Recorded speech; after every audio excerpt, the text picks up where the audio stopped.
জলপাইগুড়ি জেলা এবিভিপির পক্ষ থেকে এই নীল চুড়ি আর সাদা শাড়ি উপহার দিলাম।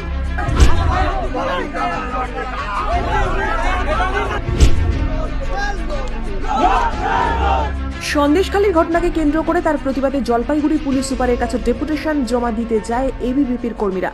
এদিকে ডেপুটেশন জমা দিতে বাধা দেয় জলপাইগুড়ির পুলিশ প্রশাসন। এতেই ক্ষিপ্ত হয়ে ওঠেন এবিভিপির কর্মীরা। পুলিশের সামনেই ডেপুটেশন ছুঁড়ে ফেলে বিক্ষোভ দেখান কর্মীরা। পাশাপাশি কর্মীদের চোর বলে আখ্যা দেয় পুলিশ, এমনই অভিযোগ তোলেন কর্মীরা। ফলে পুলিশ এবং এবিভিপি কর্মীদের মধ্যে তুমুল ধস্তাধস্তি শুরু হয়। দুপুর 2টা নাগাদ এই ঘটনা ঘটে জলপাইগুড়ি পুলিশ সুপার অফিসের সামনে। সন্দেশখালী কাণ্ডের প্রতিবাদ করতে এসেই এই কাণ্ড। অ্যারেস্ট করতে পারেনি সেই জবাব চাইতে এবং মা বোনদের নিরাপত্তা সুনিশ্চিত করতে আজকে আমাদের এসপি অফিস অভিযান ছিল। কিন্তু এই দলদাস চটিচাটা পুলিশ আমাদেরকে ব্যারিকেড দিয়ে আটকে দিচ্ছে। এরা দেখুন এখানে মোটামুটি 150 থেকে 200 পুলিশ রয়েছে যারা আমাদেরকে আটকে দিচ্ছে। আজকে যেভাবে আমাদেরকে আটকাচ্ছে সেভাবেই যদি বাংলার মা বোনদের যদি নিরাপত্তা দিতে পারতো তাহলে আমাদেরকে এইভাবে লাগাতার রাস্তায় নেমে মিছিল মিটিং করতে হতো না, আর এদেরকেও এইভাবে পরিশ্রম করে আমাদেরকে আটকাতে হতো না। তো এর জন্য এবং এতক্ষণ ধস্তাধস্তি করেছে, আমাদের কার্যকর্তাদের উপর মারপিট করেছে, তাদেরকে কলার ধরে টানাটানি করেছে। এবং এখানে একজন রয়েছে অফিসার, পুলিশ অফিসার। এই অফিসার না, আমার কাছে খবর আছে এই জলপাইগুড়ির যে তৃণমূলের যে জেলা সভাপতি রয়েছে তার ঘনিষ্ঠ লোক দিনে দুপুরে তার বাড়িতে তিনি আড্ডা মারেন, তার খুব কাছের লোক। তো তিনি আমাদেরকে চোর বলেছেন। এখানে আমি আজকে বলে গেলাম যে যতদিন পর্যন্ত এই যে যিনি আমাদেরকে চোর বলে যিনি বলেছেন, যতদিন পর্যন্ত ইনি আমাদের কাছে ক্ষমা না চাইবেন, আমাদের আজকের আন্দোলন কিন্তু এখানে শেষ না। আমাদের আন্দোলন কিন্তু লাগাতার চলছে। ডেপুটেশন কপি আমরা জমা দিইনি। তো এরা বলেছে যে শুরুতে বলেছে যে 5 জনকে গিয়ে ডেপুটেশন কপি জমা দিতে হবে। তো এদের কথা আমরা মেনে নিয়েছিলাম যে আমরা 5 জনের ডেপুটেশন কপি জমা দিতে যাব। তারপরে আবার বলছে যে 5 জন যাওয়া হবে না, 2 জন যাবে। তো এরা যখন যা বলবে আমাদেরকে তাই করতে হবে। আমরা তাই করিনি। তাই ডেপুটেশন কপিটা পুড়িয়ে দিয়ে এদেরকে ছাই করে দিয়ে গেলাম। সেই সাথে আগে সবুজ চুড়ি এবং শাড়ি দিয়ে গেছি। সবুজ চুড়ি আর শাড়ির সাথে যে ডেপুটেশন কপির যে ছাই দিয়ে গেলাম, সেই ছাই মুখে মেখে কালকে থেকে বাইরে বেরোতে বললাম। কেননা এদেরকে তো এদের বাইরে বেরোনোর মতন তো এদের মুখ নেই, এরা তো কোথাও মুখ দেখাতে পারবে না। তাই সেই ছাই সেই মুখে মেখে এদেরকে বাইরে বেরোতে বললাম। এই যে চটিচাটা দলদাস পুলিশ, গণতন্ত্রের লজ্জা, এদেরকে বলে গেলাম। আমার নাম দীপ্ত দে, দায়িত্ব রাজ্য সম্পাদক এবিভিপি উত্তরবঙ্গ। আপনারা জানেন লাগাতার বাংলা জুড়ে বাংলার মা বোনেদের কি করে এই তৃণমূলের জামানায় তারা লাগাতার ধর্ষিত, নিপীড়িত, অত্যাচারিত হচ্ছে। আজকে বাংলার মায়েরা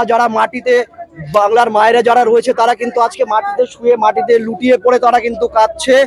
আর মমতা ব্যানার্জি দিদি নম্বর 1-এ গিয়ে তাতা থই থই নাচছে। আজকে আমাদের আন্দোলনটা সেখানে।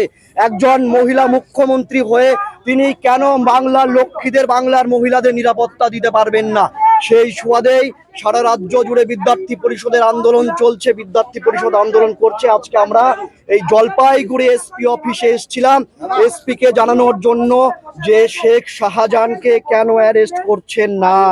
আজকে 50 দিন অতিক্রান্ত, কেন শেখ শাহজাহানকে অ্যারেস্ট করতে পারছেন না? পুলিশের নাকের ডগা দিয়ে শেখ শাহজাহান টকবক করে ঘুরে বেড়াচ্ছে। কিন্তু আমরা দেখতে পাচ্ছি। মমতা ব্যানার্জিকে আমি বলতে চাই, আপনি তো পুলিশ মন্ত্রী, আপনি যদি আপনার দায়িত্ব পালন করতে ব্যর্থ যদি হন, 7 ঘন্টার জন্য আপনার যে মন্ত্রিত্ব রয়েছে, পুলিশ মন্ত্রিত্ব রয়েছে, 7 ঘন্টার জন্য এবিভিপির হাতে ছেড়ে দেন।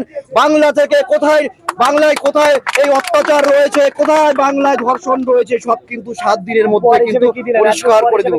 আপনারা দেখেছেন উপহার হিসেবে কোচবিহারে এদেরকে গোবরের ঘুটের পিঠে খাইয়েছি। আর এখানকার কার্যকর্তারা উদ্যোগ নিয়ে যে সবুজ চুড়ি হয় শ্রাবণ মাসে, মায়েরা মহিলারা যে সবুজ চুড়ি পরে, সেই সবুজ চুড়ি এদেরকে উপহার দিয়ে গেলাম। আর সেই সাথে শাড়ি উপহার দিয়ে গেলাম। যে সবুজ চুড়ি আর শাড়ি পরে আপনারা আয়নার সামনে দাঁড়িয়ে চোখে দম থাকে তো চোখে চোখ রেখে একবার দেখেন যে আপনারা কি করছেন।